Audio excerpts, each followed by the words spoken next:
masalah kami. Seperti Nabi Elisa katakan kepada Tuhan, buka mata hambanya. Itu berarti Elisa sudah lihat Tuhan. Itu sebabnya hari ini kami percaya hari lepas hari kami mau mata rohani kami, telinga rohani kami Tuhan bukakan. Supaya walaupun ada kegelapan dunia, hati kami tetap tegar, iman kami tetap kokoh. Karena kami tahu Tuhan lebih besar dari segala-galanya. Hari ini siapapun yang sedang bergumul Tuhan, aku berdoa pemulihan, kesembuhan sudah terjadi dalam nama Yesus. Kami sudah terima dengan iman karena semuanya sudah selesai di kayu salib. Kami percaya hari ini Tuhan, langkah-langkah hidup kami dituntun sama Tuhan dan Roh Kudus menjadi penasehat ajaib kami. Kami sambut firman-Mu, hanya di dalam nama Tuhan Yesus kami berdoa. Kita sama-sama katakan, amin, amin, amin, amin. Haleluya. Silakan duduk. Shalom. Firman Tuhan hari ini diambil dari Matius pasal yang ke-13, ayat yang ke-31. Matius pasal yang ke-13, ayat 31 dan 32.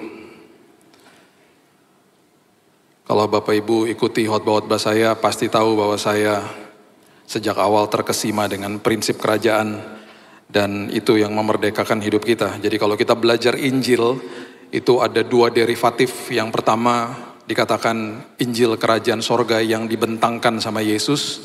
Kemudian dari sisi satunya lagi, dari angle yang berbeda, Paulus mengajarkan Injil kasih karunia.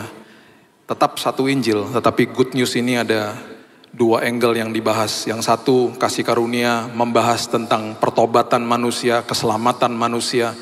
Kemudian setelah dibenarkan, kita sekolah kehidupan, kita dikuduskan setiap hari, proses sanctification. Sampai akhirnya Paulus juga menjelaskan tentang proses glorification, di mana kita dimuliakan pada akhirnya. Yesus mengajarkan prinsip kerajaan untuk kita hidup sehari-hari. Supaya kita merdeka, kita mengerti. Dari semua angle kehidupan kita paham apa yang dia mau kita lakukan.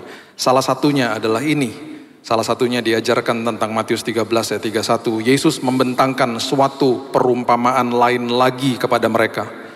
Katanya, jadi banyak sekali perumpamaan, banyak sekali pelajaran yang dia berikan.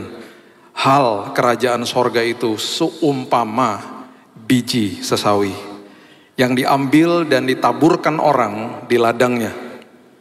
Memang biji itu paling kecil dari segala jenis benih. Perhatikan kalimat ini. Biji itu paling kecil dari segala jenis benih. Tetapi apabila sudah tumbuh, sesawi itu lebih besar daripada sayuran yang lain, bahkan menjadi pohon. Sehingga burung-burung di udara datang bersarang pada cabang-cabangnya. Ini pengertian-pengertiannya harus jelas dulu. Hal kerajaan sorga adalah seperti biji yang ditanam. Kemudian ada kata benih. Kemudian di sini ada kata pohon.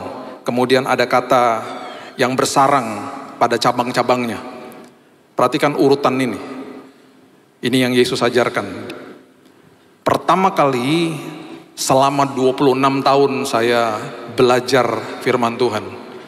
Pertama kali waktu belajar tentang prinsip ini, saya dibuat bangga dengan Alkitab bahasa Indonesia kita. Selama ini juga bangga, maksudnya bukan bangga sama Alkitabnya, bangga sama kosakata bahasa Indonesia kita.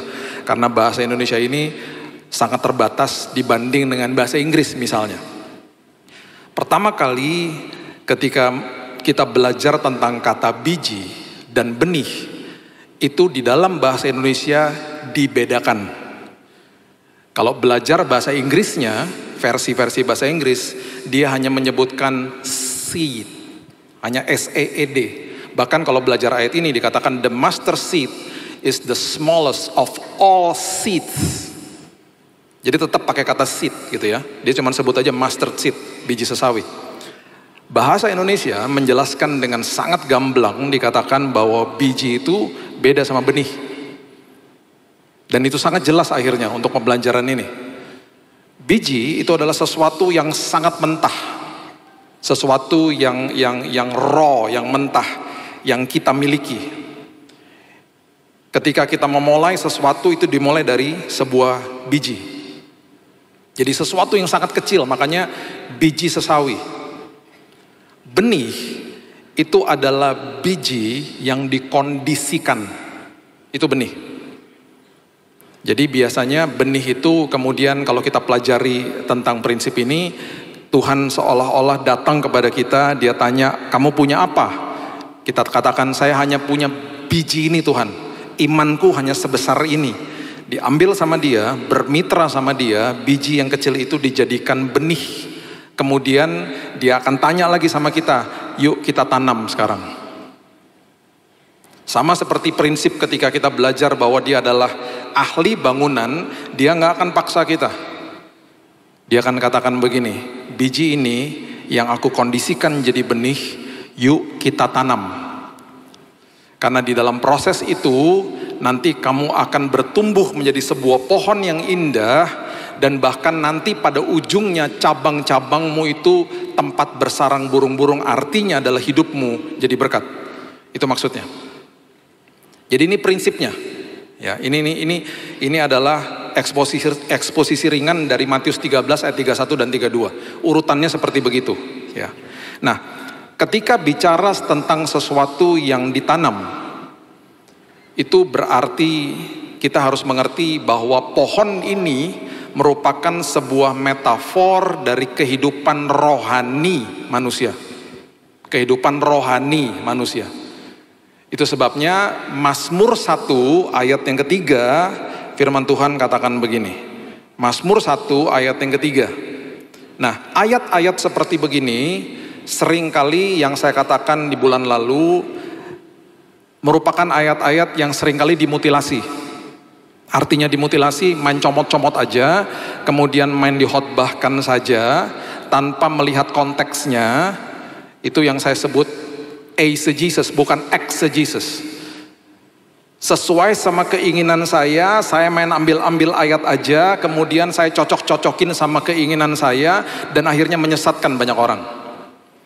Itu sebabnya ayat-ayat seperti Matius 6 ayat 33, Mazmur 1 ayat 3, itu banyak sekali disalahartikan karena kedengarannya sangat nikmat. Mazmur 6 ayat 33 contohnya, carilah dahulu kerajaan Allah dan kebenarannya. Itu tugas kita. Kemudian bagian daripada kerajaan sorga adalah menambah-nambahkan the added values, sesuatu yang dia akan tambah-tambahkan. Itu tugasnya kerajaan sorga, bukan tugas kita. Tugas kita mengejar kerajaan sorga dan kebenarannya. Prinsipnya kita harus mengerti dulu.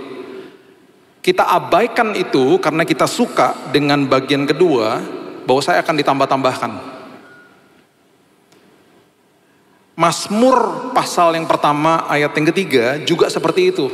Karena di ujung daripada ayat ini keluar kalimat yang sangat-sangat sejuk. Dikatakan gini, Mazmur 1 ayat 3. Ia seperti pohon. Ya, kita sudah tahu pohon itu adalah metafor dari kehidupan rohani kita. Ia seperti pohon yang ditanam di tepi aliran air, yang menghasilkan buahnya pada musimnya. Daun tidak akan layu. Ya, ini yang kita suka. Apa saja yang diperbuatnya berhasil. Kita kutip-kutip, kita mutilasi ayatnya, nggak lihat konteksnya, kemudian kita akhirnya kecewa sama Tuhan. Mana katanya berhasil dalam hidup ini? Kok ada tantangan, kok ada proses, kok ada hal-hal nggak enak terjadi? Kita lupa bahwa di ayat itu ada satu kata yang sangat penting, yaitu ditanam. Ditanam itu berarti letaknya di bawah tanah. Letaknya berarti 11-12 sama bangkai.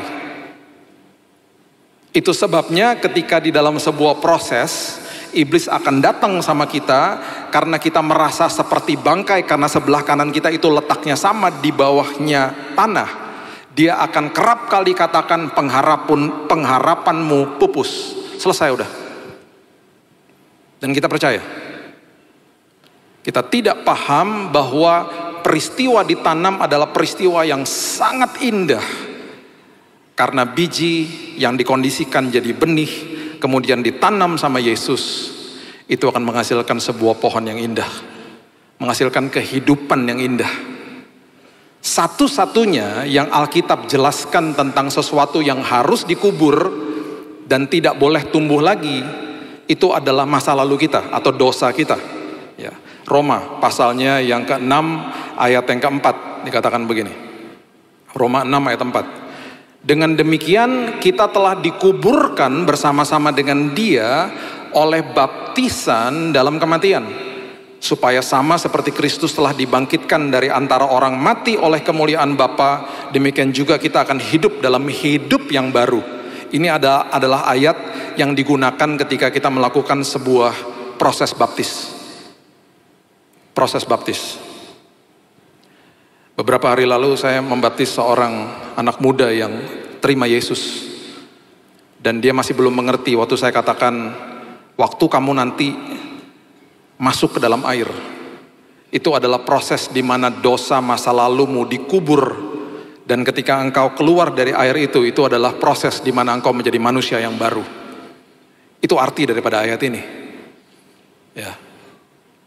1 Petrus 1 ayat 23 mengatakan begini, 1 Petrus 1 ayat 23. Karena kamu telah dilahirkan kembali bukan dari benih yang fana. Wow. Jadi biji itu dikondisikan sama Tuhan jadi benih, kita lahir baru, bahkan kalau kita hidupnya sedang dipulihkan sama Tuhan, tumbuh sebuah pohon yang baru dalam hidup ini, bukan dari benih yang fana, tetapi dari benih yang tidak fana, oleh firman Allah yang hidup dan yang kekal. Luar biasa. Kerap kali sudah pasti kehidupan ini akan mengalami yang namanya bahkan kita sebut under pressure, di bawah tekanan. Itu adalah momen-momen ketika kita sedang ditanam sama Tuhan. Nasihat saya hari ini, jangan cabut diri kita dari proses itu. Jangan cabut diri kita dari proses itu. Biarkan Tuhan tanam, dan memang tidak enak. Letaknya di bawah, seolah-olah berantakan di bawah, karena itu yang kita lihat. Gelap, 11-12 sama bangkai, dan seolah-olah sepertinya gak ada pengharapan. Kita udah belajar di waktu yang lalu, dari persepsinya manusia seperti Abraham katakan, seolah-olah tidak ada dasar untuk berharap. Tetapi ingat satu hal, yang menumbuhkan pohon yang baru dalam hidup kita, bahkan nanti buahnya, itu selalu seturut dengan waktunya Tuhan. Nah masalahnya seringkali ada benih-benih yang tertabur, itu benih yang salah. Makanya saya mau beritahu hari ini, semua tindakan kita dan semua perkataan kita itu adalah sebuah biji yang dikondisikan jadi benih yang kita tanam. Dan hati-hati, ada benih yang benar, ada benih yang salah. Semua yang kita lakukan. Bahkan hari ini kita hidup karena ada benih atau biji yang tertanam atau ditanam sama kita, atau ditanam mungkin sama orang lain, yang membuahkan kehidupan hari ini. Hati-hati. Hati-hati untuk mengambil keputusan apa yang saya mau tanam dalam hidup saya. Be careful. Karena itu akan menjadi jalan hidup kita pada akhirnya. Saya tidak pernah katakan bahwa, oh berarti kalau ada orang yang pernah bersalah sama kita, berarti kita punya kontrol atau power di mana kita bisa mencabut semua benih-benih yang salah. Terkadang kita nggak ngerti. Terkadang kita tidak paham, terkadang kita tidak tahu, bahkan ketika akhirnya kita hidup dan berbuahnya salah, karena benih-benihnya salah. Karena semua benih itu akan menumbuhkan buahnya, dan buahnya pasti sama. Benih apel akan menumbuhkan buah apel, nggak mungkin benih apel menumbuhkan buah jeruk, tuh nggak mungkin. Saya percaya firman Tuhan hari ini, sebentar kita lihat, kita akan dipulihkan. Dan bahkan kalau sampai ada benih-benih yang salah, hari ini Tuhan mau cabut, digantikan dengan benih yang benar. Karena banyak mungkin keputusan kita dan tindakan kita yang salah. Ketika kita bicara soal yang menumbuhkan itu Tuhan, buka sama-sama di 2 Korintus 9 ayat yang ke-10. 2 2 Korintus 9 ayat yang ke-10. Firman Tuhan katakan begini, Ia yang menyediakan benih bagi penabur. Tuh, makin diperjelas. Kita kasih bijinya, Tuhan yang menyediakan benihnya. Dan roti untuk dimakan, Ia juga yang akan menyediakan benih bagi kamu, benih bagi kita. Dan perhatikan ini, melipat gandakannya dan menumbuhkan buah-buah kebenaranmu. Yang tumbuhin siapa? Tuhan. Kalau sudah genap waktunya. Jangan cabut diri kita. Jangan cabut diri kita. Karena makin ditanam itu berarti Tuhan tahu bahwa ada akar yang harus mengakar sampai ke dalam. Kolose pasal yang kedua ayat 6 dan 7 mengatakan begini. Kolose pasal yang kedua ayat yang ke-6 dan 7. Saya banyak bagikan ayat, Bapak Ibu catat, nanti direnungkan kembali di rumah. Kamu telah menerima Kristus Yesus Tuhan kita. Karena itu hendaklah hidupmu tetap di dalam Dia. Perhatikan ayat yang ke-7. Hendaklah kamu berakar di dalam Dia dan dibangun di atas Dia. Hendaklah kamu bertambah teguh dalam iman yang telah diajarkan kepadamu. Perhatikan ini. Hendaklah hatimu melimpah dengan syukur. Ketika benih itu ditanam, dan kita pasti punya kecenderungan pengen cabut benih itu karena gak enak posisinya. Tabur hari-hari sulit kita, tabur benih itu dengan sebuah pupuk yang sangat indah, yaitu ucapan syukur. Kalau mau akarnya merambat ke dalam, iman dikokohkan, ada kuasa di balik ucapan syukur. Nanti beberapa bulan ke depan kita akan bahas the power of thanksgiving. Jelas ayat Alkitab katakan, hendaklah hatimu melimpah dengan syukur. Itu korelasinya sangat erat dengan yang namanya akar. Kasih pupuk, pupuknya apa? Akar. Pupuk buat akar itu apa? Ucapan syukur. Dan kalau sudah genap waktunya, Tuhan akan menumbuhkan buahmu dan bahkan melipat gandakannya. Biarkan Tuhan yang lakukan. Sama seperti pohon bambu yang dikasih pupuk selama 5 tahun.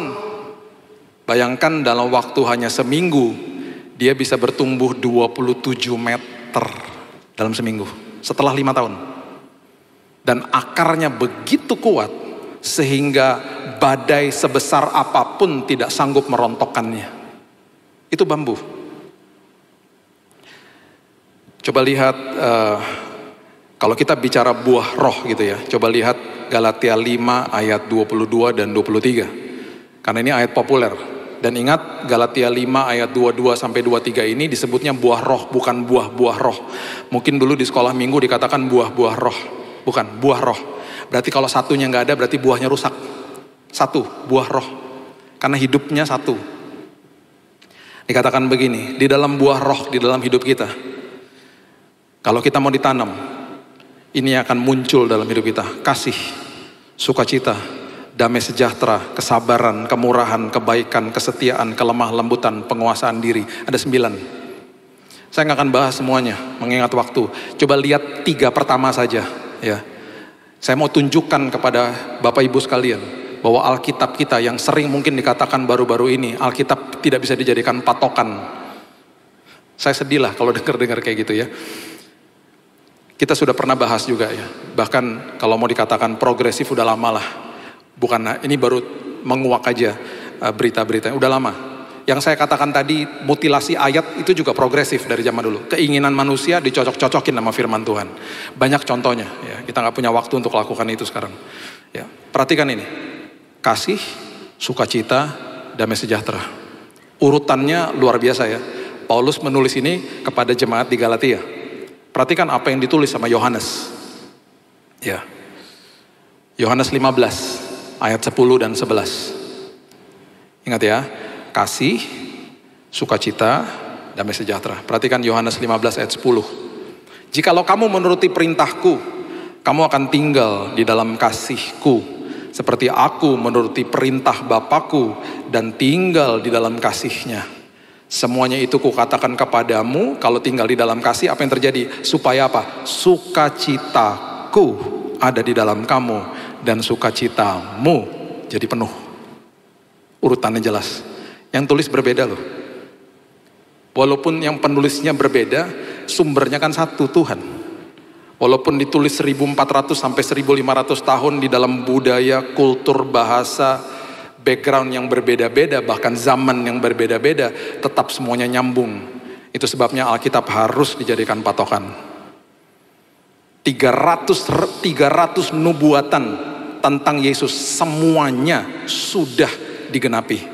Itu probabilitasnya tidak mungkin. Kalau dengan bahasanya manusia, bahasa orang yang mengerti statistik, itu tidak mungkin 300 digenapi semua sama Yesus. Yohanes menulis, kalau engkau tinggal di dalam kasihku, sukacitamu jadi penuh.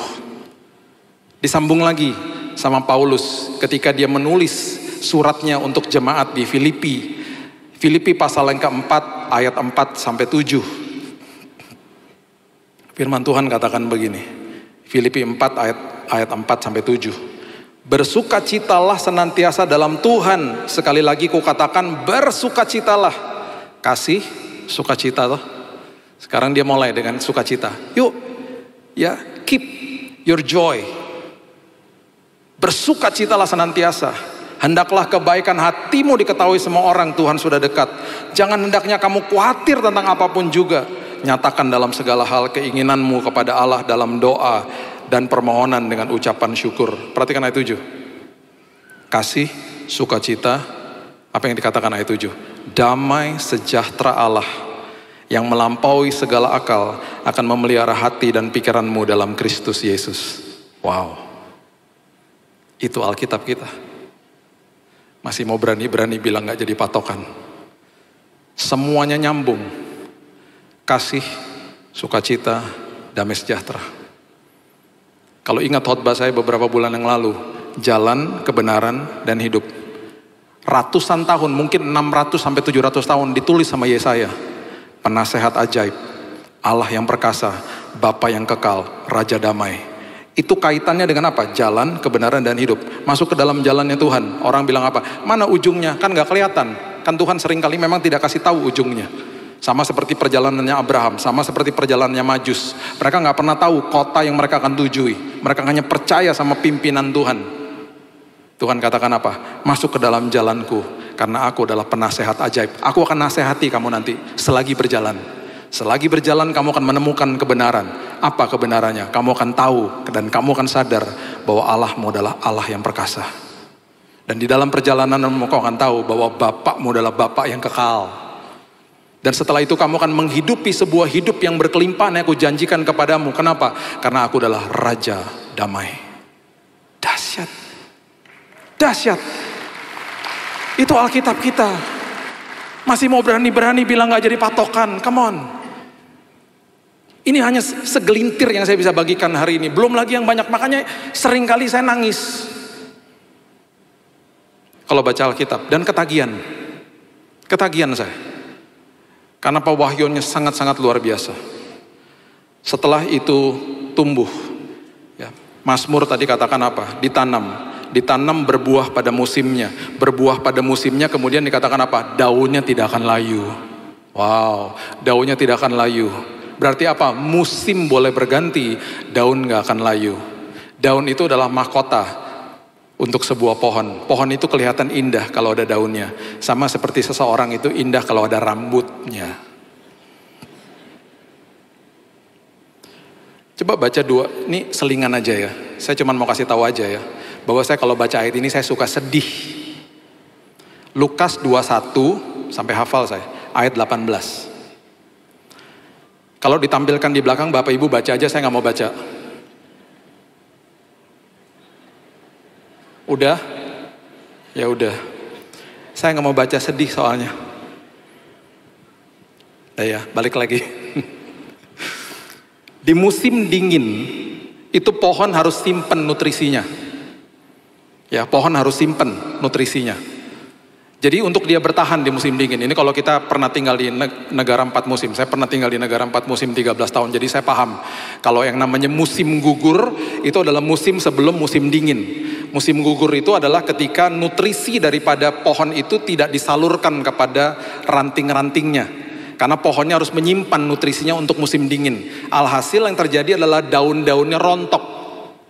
Daun-daunnya rontok. Kota mengeluarkan banyak uang untuk membersihkan. Karena licin, apalagi kalau campur sama air. Licin daun-daun itu. Tiap hari dibersihkan. Musim gugur. Kenapa? Karena pohonnya harus simpan nutrisinya. Nutrisi tidak disalurkan ke ranting. Ranting tidak punya nutrisi. Daun rontok. Pohonnya survive, berhasil melewati musim dingin, timbullah musim yang berikutnya, musim semi. Baru pohonnya bisa mengalirkan nutrisi kembali kepada daun-daunnya, timbullah daun-daun yang baru, dan itu dinamakan musim semi. Firman Tuhan katakan begini sama kita, musim boleh berganti. Tuhan katakan apa? Aku adalah pokok anggur, kamu rantingnya. Karena kita melekat kepada pokok anggur, itu sebabnya musim boleh berganti, nutrisi jalan terus. Daun tidak akan layu, itu maksudnya. Musim boleh berganti, orang ketemu kita, dia akan katakan, wow, ada damai sejahtera, ada sukacita. Oh, tadi saya lupa kasih tahu. Ingat, yang namanya kasih, itu letaknya di roh, kan buah roh. Yang letaknya di dalam jiwa, itu namanya jatuh cinta. Jatuh cinta bisa hilang kapan aja. Yang namanya kasih itu adalah keputusan, kekal sifatnya. Yang namanya sukacita letaknya juga di roh, kan buah roh. Temannya sukacita yang ada di dalam jiwa itu namanya kesenangan. Makanya beda, joy itu beda, bukan happiness.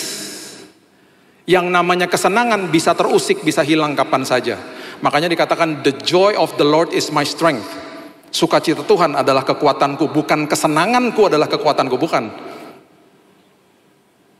Damai sejahtera juga begitu, letaknya di roh. Temannya damai sejahtera yang ada di dalam jiwanya manusia namanya ketenangan. Ketenangan bisa terusik, kesenangan bisa terusik di dalam sebuah proses hidup. Tetapi yang namanya damai sejahtera dan sukacita tidak bisa dicuri sama iblis. Itu sebabnya orang Kristen ketika ada masalah, mereka bisa katakan, kok seolah-olah seperti ada damai ya? Kok seolah-olah seperti ada sukacita ya? Kok masih bisa tersenyum ya? Kok optimis ya? Beberapa bulan lalu, seorang teman saya kehilangan istrinya. Kehilangan dalam tanda kutip, maksudnya kehilangan sementara, secara fisik ya. Karena di dalam Tuhan kita akan dipertemukan kembali. Saya gak pernah lupa di hari ketika dia telepon saya. Mereka sudah kayak adik saya. Dia katakan, Kak, istriku sudah dipanggil pulang tadi pagi. Nangis saya. Kita nangis di telepon berdua. Dan saya gak pernah lupa kalimat berikutnya yang keluar dari mulutnya dia. Dia katakan begini, Kak, Tuhan Yesus baik. Tambah nangis saya. Wow. Itu orang-orang seperti begitu tuh. Walaupun ketenangan, kesenangannya gak ada di hari itu. Damai sejahtera sama sukacita kekal di dalam rohnya. Itu orang yang luar biasa. Orang yang membiarkan hidupnya ditanam sama Tuhan. Dan akhirnya apapun yang diperbuatnya berhasil. Karena Tuhan tahu apapun yang dititipkan dalam hidupnya akan dikelola dengan luar biasa. Karena sudah melewati proses itu. Ya, kita balik sebentar ke Matius pasal yang ke-13 ayat 31. Di ayat 32 maksudnya. Dikatakan memang biji itu paling kecil dari segala jenis benih, apabila sudah tumbuh sesawi jadi besar pada sayuran yang lain, ya bahkan menjadi pohon sehingga burung-burung di udara datang bersarang pada cabang-cabangnya. Ingat prinsip ini. Bukan sekedar kita dipulihkan Tuhan, hidup kita. Kenapa kita masih ada dan bernafas hari ini? Karena masih ada orang lain yang membutuhkan hidup kita.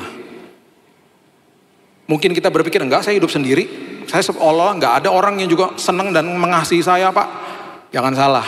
Selama kita hidup, berarti ada orang yang masih membutuhkan kita. Kita nggak tahu di depan atau di hari esok kita ada siapa yang berjumpa dengan kita. Karena ada sebuah potensi yang Tuhan mau keluarkan untuk jadi berkat bagi dia.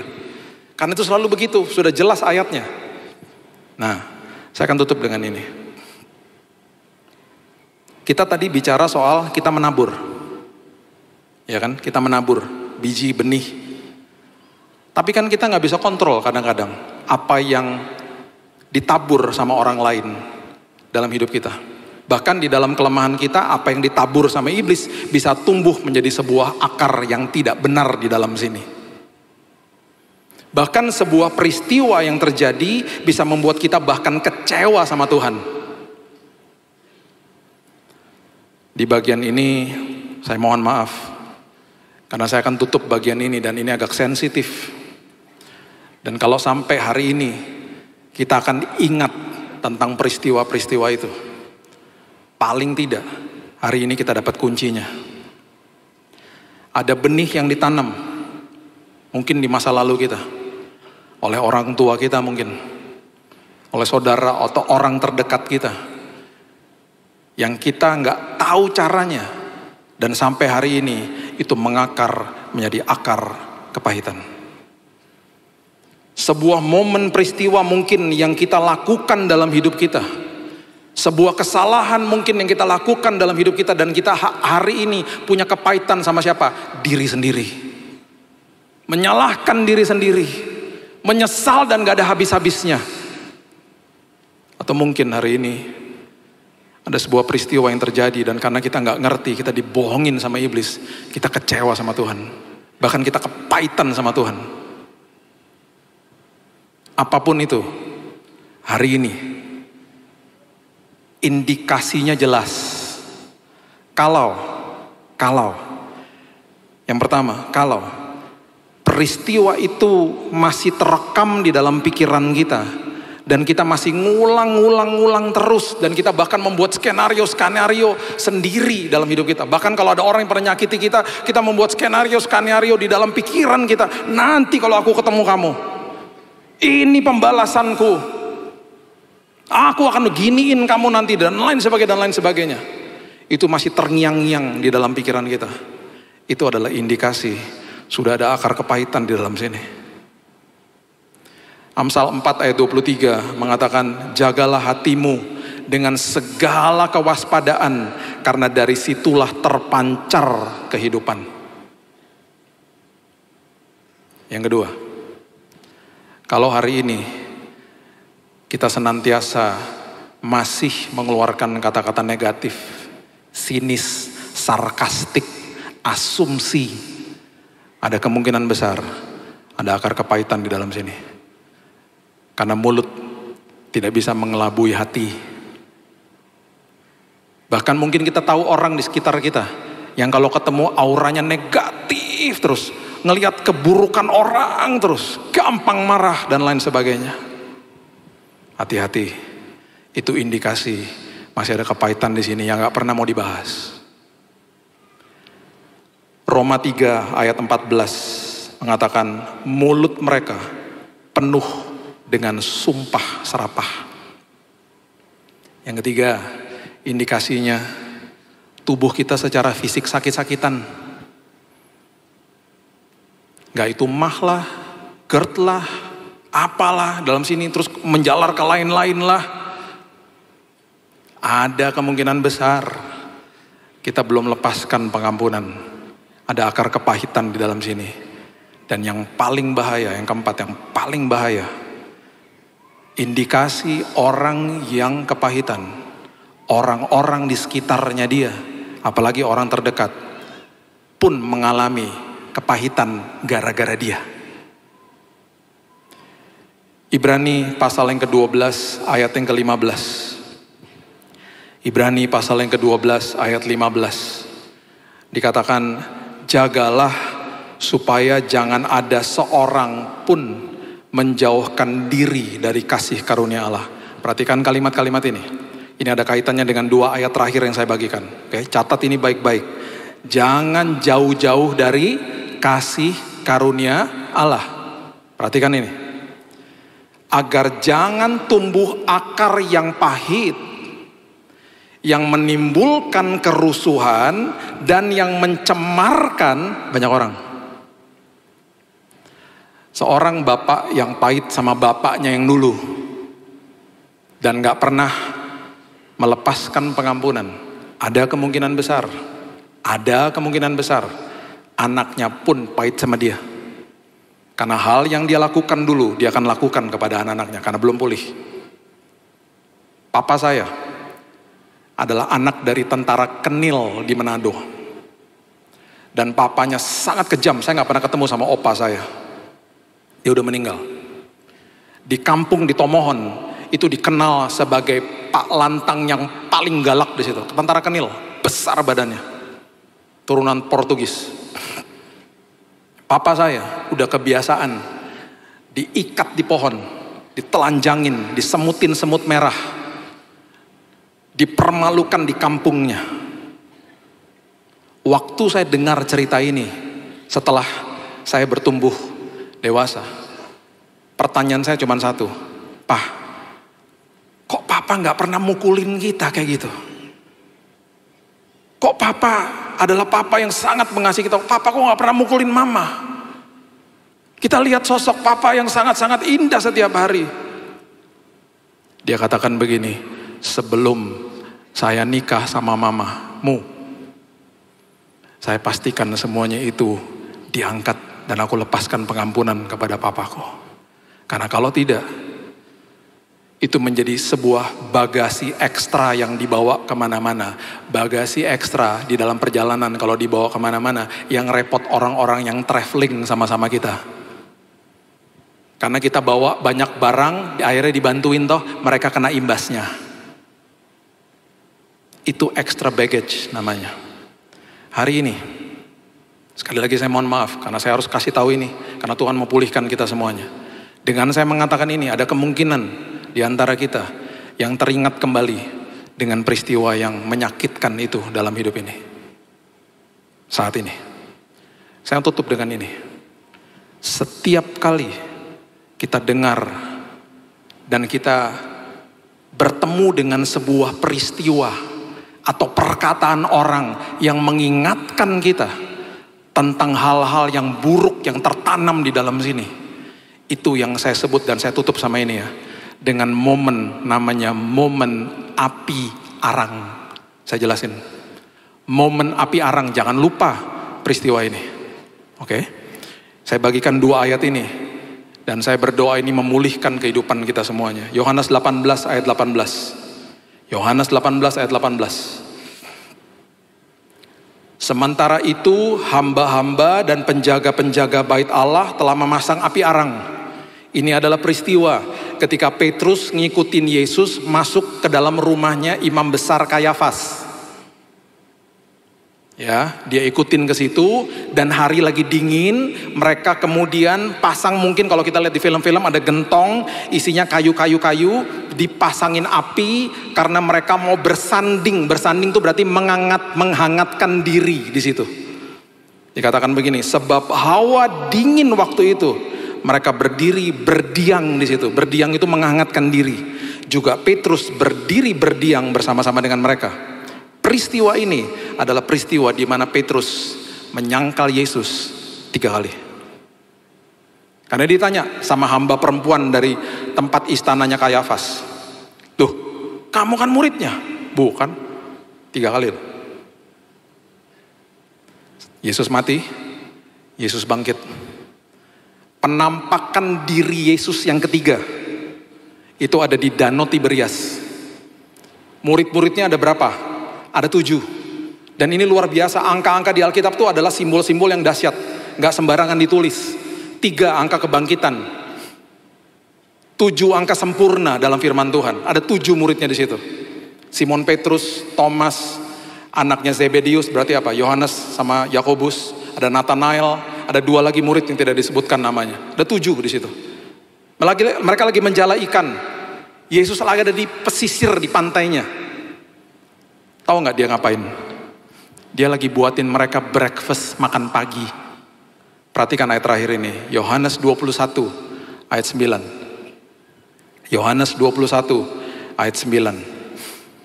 Ketika mereka tiba di darat, mereka melihat apa? Api arang. Dan di atasnya ikan dan roti. Ada siapa? Ada Simon Petrus. Mereka belum ngomong loh. Dari pertama-pertama mereka berjumpa, Yesus belum pernah ngungkit-ngungkit apapun. Bahkan gak pernah diungkit sama dia. Di momen ini, Petrus teringat sama momen api arang pada malam hari itu ketika sedang dingin, dia bersanding di sampingnya. Dia pasti teringat. Aduh, dia merasa bersalah. Sesuatu momen peristiwa yang mengingatkan tentang sesuatu kejadian yang tidak enak di dalam hidup ini. Nanti Bapak Ibu baca sendiri di rumah ya. 3 kali dia tanya gini sama Petrus. Apakah dia tanya gini, kenapa kamu menyangkal saya? Gak pernah. Dia cuma tanya gini, kamu sayang gak sih sama aku? Iya Tuhan, aku sayang sama kamu. Dia tanya lagi, kamu sayang gak sih sama aku? Dia gak pernah tuduh. Dan dia lagi kasih tahu, kamu kan udah tahu saya udah mati buatmu. Kamu tahu betapa sayangnya aku sama kamu. Dia gak pernah tuduh, dia tanya isi hatimu, sayang gak kamu sama aku?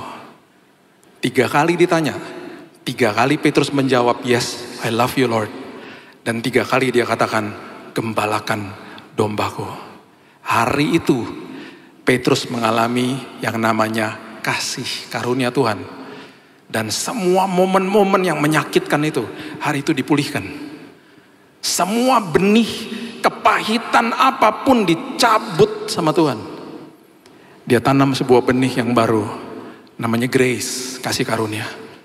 Itu sebabnya firman Tuhan katakan, jangan jauh-jauh dari kasih karunia. Hari ini, kalau ada yang sampai ingat tentang momen-momen itu dalam hidupmu, lepaskan pengampunan. Biarkan Tuhan mengingatkan momen api arang ini. Nanti satu hari kita mungkin akan ingat lagi. Ketika lihat peristiwa, ketika ada orang ngomong, mungkin ingat lagi sama momen-momen yang dulu. Mungkin momen berduka, mungkin momen orang menyakiti kita, atau mungkin momen di mana kita melakukan kesalahan yang kita susah mengampuni diri sendiri. Ketika itu terjadi lagi, itu adalah momen api arang yang Roh Kudus lagi ingatkan sama kita. Di momen itu, pastikan engkau katakan dalam hatimu, terima kasih Tuhan. Kasih-Mu nyata, kasih-Mu besar dalam hidupku. Dan engkau telah mencabut semua akar kepahitan, menanam dengan benih yang baru, supaya tumbuh sebuah pohon kehidupan yang luar biasa. Berikan tepuk tangan kita untuk Tuhan kita. Haleluya. Bapak yang baik, terima kasih Tuhan. Terima kasih hari ini keputusan kami. Tuhan tanam benih yang benar dalam hidup kami. Dan kalau sampai ada benih-benih kepahitan dalam hidup kami, dan mungkin hari ini kami baru sadar, Tuhan, ini momennya di mana Tuhan akan cabut itu semuanya. Kami mengambil keputusan untuk melepaskan pengampunan buat orang yang bersalah kepada kami. Kami melepaskan pengampunan buat diri kami sendiri. Dan kami mau stop untuk kecewa sama Tuhan. Kami gak mau percaya sama kebohongan iblis. Karena semua rancangan Tuhan itu indah bagi kami. Di momen api arang ini Tuhan, di mana mungkin kami ingat tentang momen-momen itu, angkat Tuhan semua akar-akar kepahitan dalam hidup kami.